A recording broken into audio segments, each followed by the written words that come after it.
Greetings and welcome to the Dr. J Vlog series. It is Friday, September 19th, 2025, and on Fridays we talk about human behavior and justifications. And so this week we're talking about miracles, and yesterday I was talking about the miracles of scientific advances and technologies that have helped to meet some of the greatest existential challenges in human history. And so there's tremendous reason for optimism, I think, in this regard, as human beings have, shall we say, miraculously solved a number of long-standing riddles about the universe and have, against all odds, developed some of the most remarkable technologies beyond probably most people's imaginations not much more than a century ago. So, in other words, if you were living back in the 1800s and you're not named Jules Verne or someone like that, and you were suddenly dropped into the modern world of 2025, I suspect in many respects the world would be almost unrecognizable. I mean, again, maybe you could speak the same language depending upon where you were born and so on. But the fact is that our world today and our daily lives would be almost unrecognizable for most people from back then. Human ingenuity, at least within the realm of science, has truly been a game changer in terms of our survival and our living conditions in the 21st century. And so the question I was asking is, are we equally equipped or capable of creating similar or analogous miracles, if you will, in the realm of human behavior? And more specifically, I posed the question, do we have the same kind of intelligence, ingenuity, and flexibility in our thinking as a species to solve the big problems that divide us, for example, into different tribes, sometimes even within the very same society? So what would be required? What would it take then to get the vast majority of people all over the world on the same page, at least with respect to large-scale cooperation aimed at our long-term survival? Wait, what? Is there a problem, Dr. J?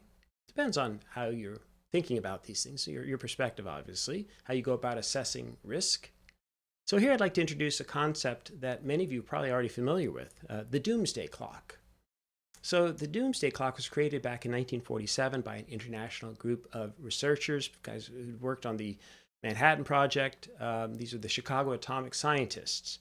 And the group became the nonprofit organization putting out the Bulletin of the Atomic Scientist, creating basically published content nowadays that's freely accessible on the web, but also the bi-monthly non-technical academic journal. And so the Doomsday Clock's a symbol that represents the estimated likelihood of a human-made global catastrophe, especially in terms of geopolitical issues and instability, the possible threats of unchecked scientific and technological advances. And so the clock's original setting back in 1947 was 7 minutes before midnight. And it's since been moved back 8 times, and forward 18 times. And the furthest from midnight was 17 minutes before in 1991, marking the end of the Cold War and a number of additional very positive international developments, shall we say. But since then, the Doomsday Clock has been creeping forward, closer to midnight, or Doomsday. And the clock was moved to 150 seconds, 2.5 minutes before midnight in 2017, and then forward again to 2 minutes to midnight in 2018. And then left unchanged the following year. Then it was moved forward to 100 seconds, or that is 1 minute and 40 seconds before midnight in 2020, and then to 90 seconds, just 90 seconds away in 2023. And then most recently, they advanced the clock in 2025 by 1 more second. So it's just 89 seconds, 1 minute and 29 seconds from Doomsday. And so that's the closest that we've ever been by this measure. Okay, even compared to the height of the Cold War threats, the Cuban Missile Crisis back in 1962. And so what justifies then moving the Doomsday Clock ever forward and ever closer to midnight? Well, I have a link to their full statement below that I'll keep in the description. But the Bulletin of Atomic Scientists did release in part the following earlier this year. In setting the clock 1 second closer to midnight, we send a stark signal. Because the world is already perilously close to the precipice, a move of even a single second should be taken as an indication of extreme danger and an unmistakable warning that every second of delay in reversing course increases the probability of global disaster, end quote. And so they go on to highlight in this statement the continuing nuclear threats as countries with nuclear arms already seem to be ramping up their arsenals yet again. even as war ravages certain parts of the world, especially obviously the Ukraine-Russian conflict, certainly in the Middle East. And there are actually dozens of hot conflicts brewing all over the world today. And countries, of course, are also investing more than ever, billions upon billions of dollars in the latest weaponry, even as arms control agreements start to collapse. So this is obviously a problem. And then their statement emphasizes, too, in some detail, the impacts of climate change, including records in sea level rises and global surface temperatures in the last year. They note that extreme weather and other climate changing or climate influenced events, the floods, the tropical cyclones, the heat waves, the drought, the wildfires, and so on, these have affected every continent, every part of the planet. And the long-term prognosis in terms of the world's efforts to deal with climate change remains poor, as most governments continue to fail to enact either the necessary financing or the policy initiatives that would be necessary, for example, to halt global warming, or at least to put some brakes on. And then in the biological arena, emerging and re-emerging diseases continue to threaten our economies, our societies, and the security of the world. Rapid advances in artificial intelligence have increased the risk that terrorists or certain countries might attain the capability then of designing biological weapons for which countermeasures do not currently exist. And there are an array of disruptive technologies that have been advanced in recent years in ways that, again, seem to make the world a more dangerous place. Systems that incorporate artificial intelligence in the military, and places, again, they've already been used in the Ukraine and the Middle East. And several countries then are moving to integrate artificial intelligence, or AI, into their militaries. And so advances in AI are making it easier then to spread false information or inauthentic misinformation across the internet. And of course, it's increasingly at the same time harder to detect the false news, the false information. And nations then are indeed engaging themselves in cross-border efforts to use disinformation and other forms of propaganda to subvert elections, while some technology, media, and political leaders are inspired to spread the lies and the conspiracy theories at every opportunity. And so this corruption of the information ecosystem clearly undermines public discourse and honest debate and trust upon which democratic systems everywhere depend.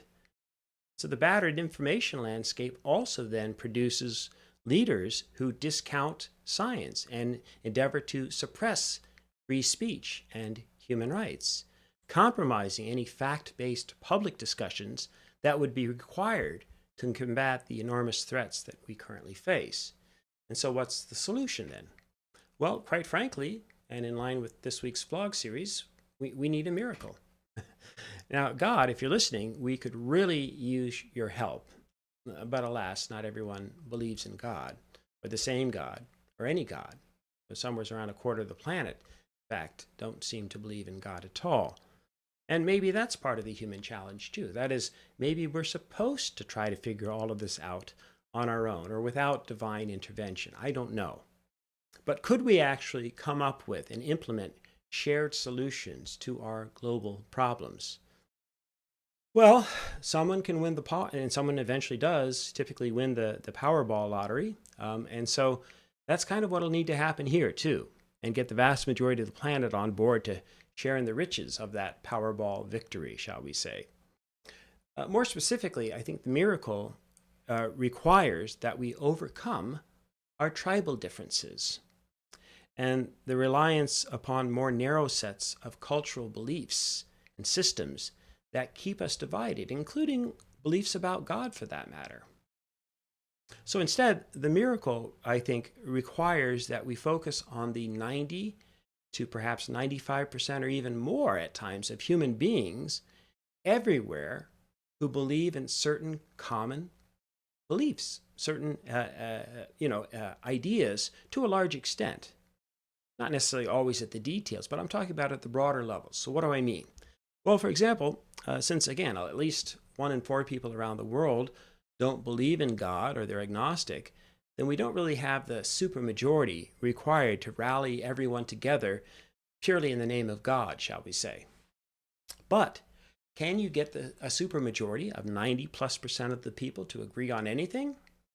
I really do think we can, and I have evidence in that regard. So, for example, I'd be willing to bet that in surveys across the world, nearly everyone would agree that they'd like to have access to clean air and water. This is a basic principle.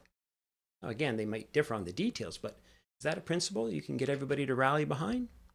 Almost certainly, a supermajority would agree that maintaining clean air and water are laudable goals that peoples everywhere have to deal with, and that they would want for themselves and for future generations. Okay, what else? Well, nearly everyone agrees that it's a good thing, for example, to reduce infant mortality rates. Conversely, is there really anyone out there, or that many people, apart from a few extremists or people who have lost their marbles, as we might say, who just don't care if babies are left to die upon birth or in their first year? No, very few people would agree with that. What about something like cancer? Sure, there are some people who don't care, obviously, but in my experience, if you asked almost anyone about cancer, they'd like to see cures introduced, or at least treatments that would reduce dramatically the likelihood of people suffering from or dying from cancers and other, perhaps, terminal diseases of various kinds. Same thing in regard to drug addictions and overdoses. Sure, some people have calloused attitudes and so on, but asked in a neutral way, who among us wouldn't love to see the scourge of drug addictions and overdose deaths reduced dramatically? And I can come up with, again, any number of additional examples where I believe that nearly everyone would agree on the basic idea, at least in principle. For example, people should not go around killing other people as a general principle, again, in a free and open, healthy society. I've never killed anyone. You probably haven't either. So who has? Well, millions of people have, especially in the context of wars and genocides. So that's part of what we're trying to get beyond, right? So if you were then to say, well, would you prefer to live in a world without wars and genocides? What would the overwhelming majority say? So you see the point. Yes, Dr. J, but you're being incredibly naive. Because we live in tribes, we live in countries, and we have to compete with each other and with others that don't look like us or sound like us or live with us. Okay? So we should have the right then, you might say, to control the resources that are rightfully ours, that belong to us, to our kind. And that's going to mean then that we're going to be in conflict with others.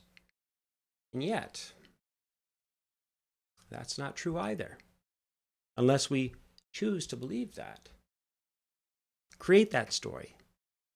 Fabricate beliefs that we and our kind are God's chosen ones. We're the exceptional cases. And again, I think that's where we need the miracle.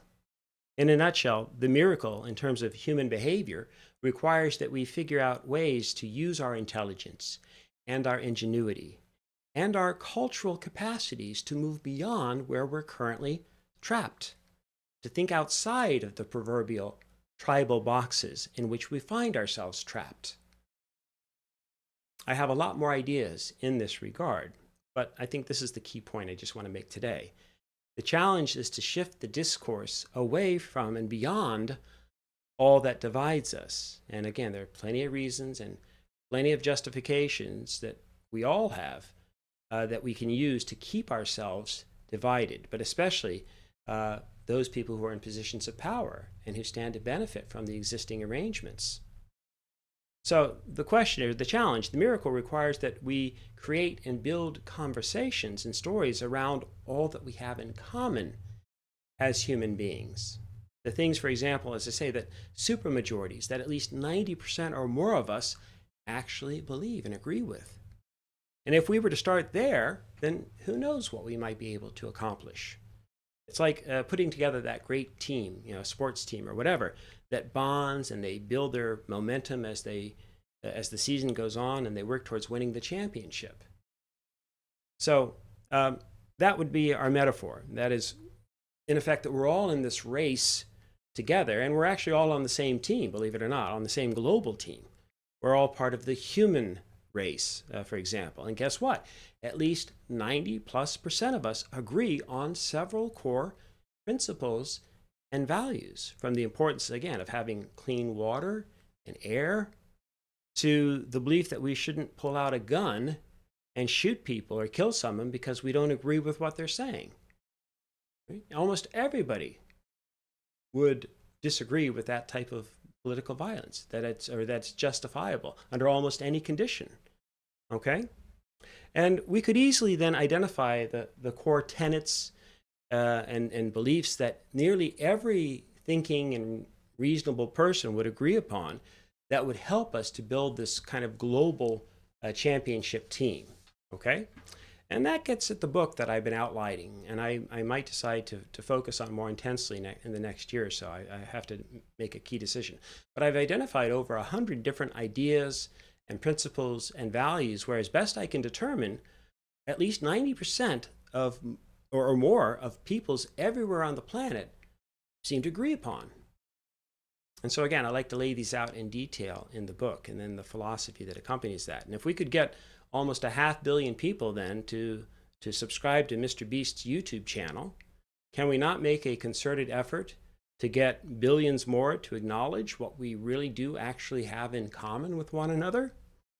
At least if that's what we decide to emphasize, rather than all of the simplistic and obvious differences. And so against all odds, that's what I'm committed to focusing on, and certainly in doing with the rest of my life.